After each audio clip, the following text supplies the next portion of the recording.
All right, let's now take our output, which was just a pre and print R solution, so really just a debug code, and turn that into a neater output. The most obvious way to do this would be to use a table.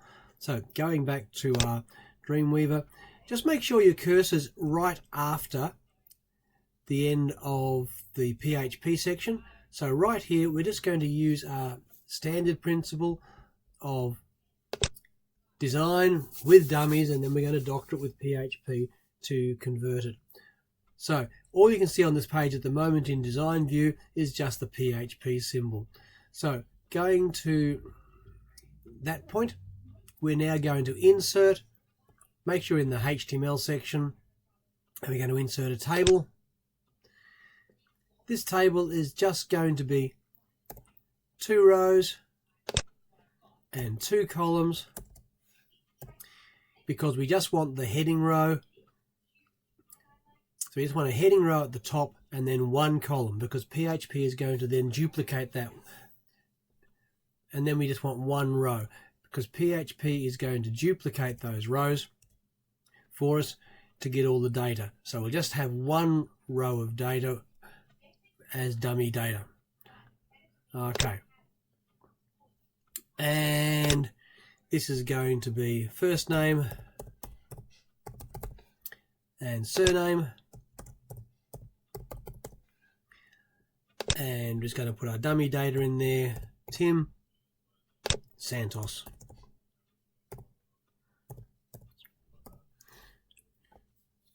Just looking at this table in just terms of making it a little neater, I'm going to go back down here at the bottom here to table, and rather than having it 200 pixels wide, I'm going to have it to be 100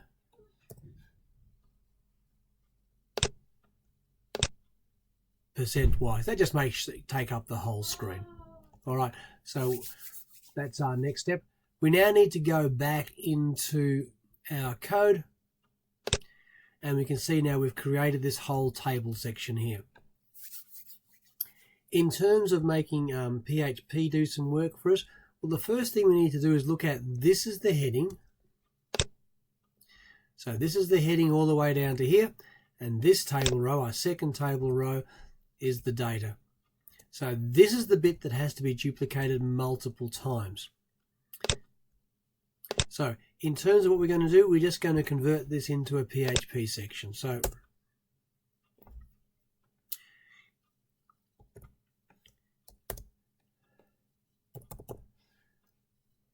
and that indenting is not very good, so let's just take that back a bit. And that's where we're going to end our PHP.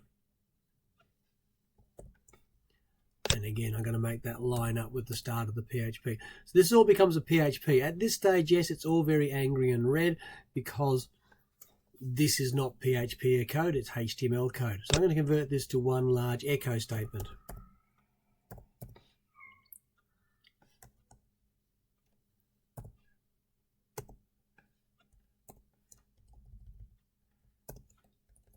And being a little helpful, adding the extra quotes there. And a dot at the end to say we're joining it. And we're just going to join it to this one.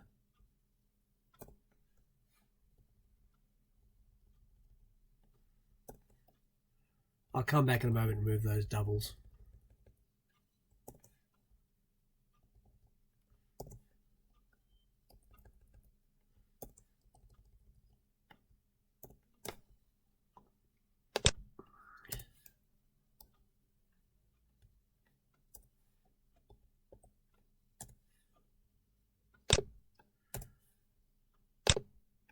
So I've just made that into one large string. I've got to add the dots to join them together. So it echoes our table row and then the rest of the information in there. All right, so far so good. We can save that, we can run that and just demonstrate what we've got. Nothing has changed, because all I've just changed it is echoing from PHP the same HTML that was being displayed.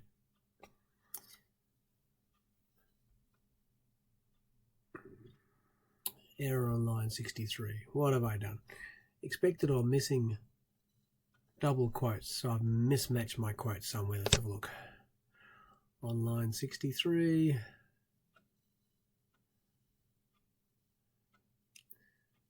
Quote.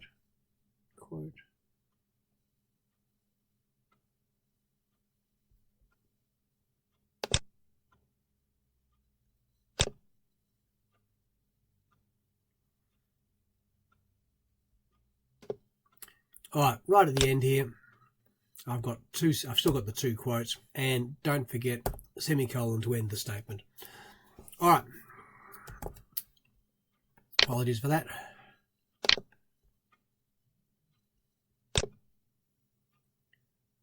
And we end up with our debug code up the top here. That's still there. We'll take that out a bit later.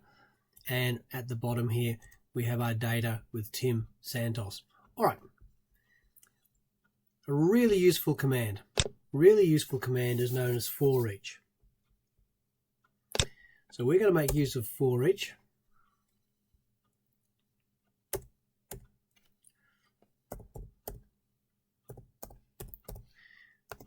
And you'll see this command already in the sector lesson.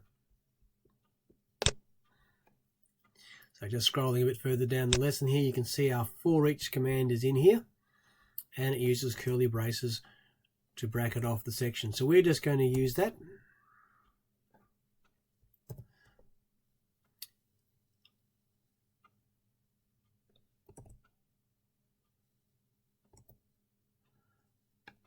And what we're going to do is for each says for each part of the array as, and I'm going to give another variable record. So that means for every element in the array, it's going to give me a record. Realize that because this is an array of arrays, each one of those records is one person. And I'm going to use my curly braces to say this is the start. And down here is the end. So this section in here, just might indent. So this, because this is the loop, so this loop loops through this one large echo statement here, and it does it for every record in the array. So that's every person in the array. And if we look at the array, we've got John, we've got Betty, we've got Zach, and we've got Jill. So for each one of those, it will create a record. So the first record will be the John Smith mini array, and the next one will be Betty Long mini array, and Zach Roberts mini array, and then Jill James mini array. Let's just run that. Maybe you should try and guess what's going to happen at this stage.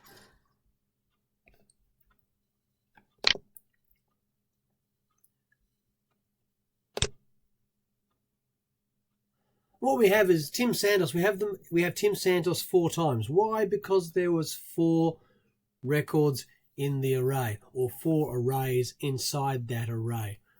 So going back up here, there was array 0, array 1, array 2, array 3. But we didn't tell it to change the information. It just kept repeating 4 times Tim Santos. So we now have to insert the actual data into the right spot. So where it says Tim, I need to break that up. So to break Tim up, we don't no longer have a Tim in there, but I want this record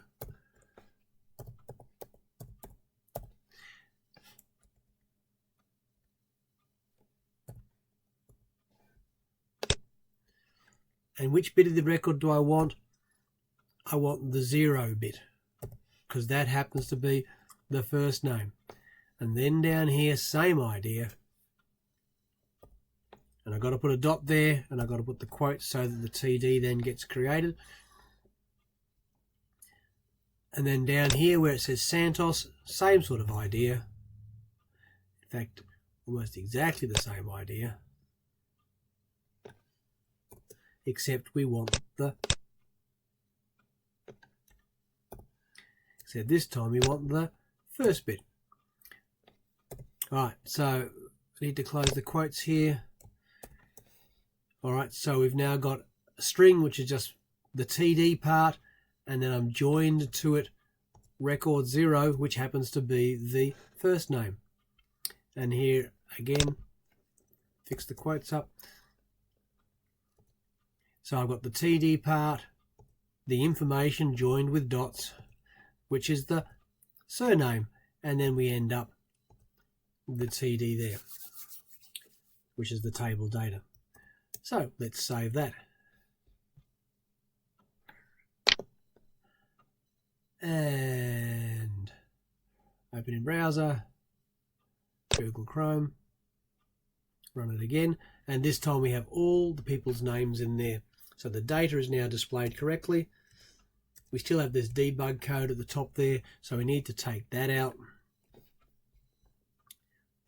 So as the last step, we don't need that debug any code anymore. So let's take that out with a slash star and star slash. Ultimately, that section of code can be deleted, but just for the moment, we're going to leave it there for safety's sake. In case we need to go back, something's gone wrong, we need to check it.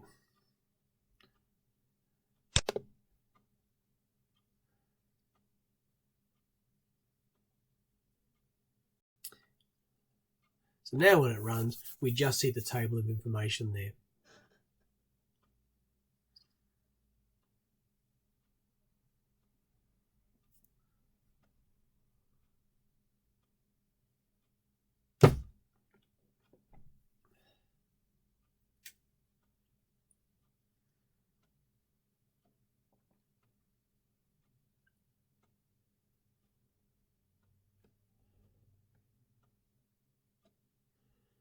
My computer is seriously struggling.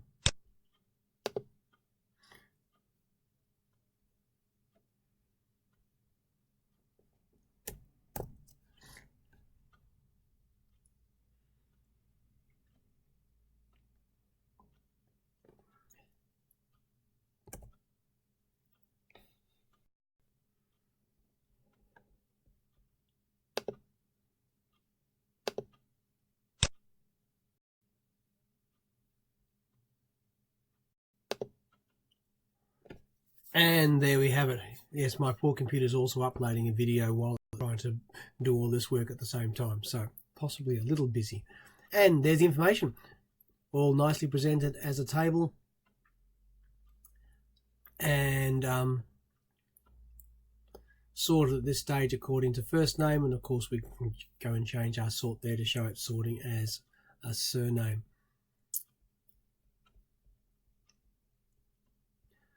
I'm not sure whether I'd risk doing that. I'm going to give it a go.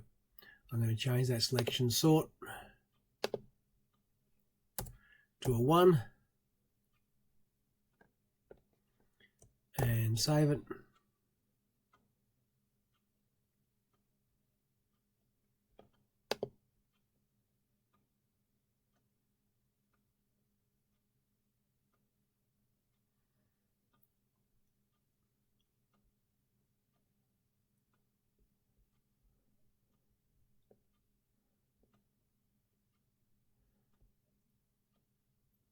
No, I think at this stage, you'll have to trust me on it. You can test it yourself.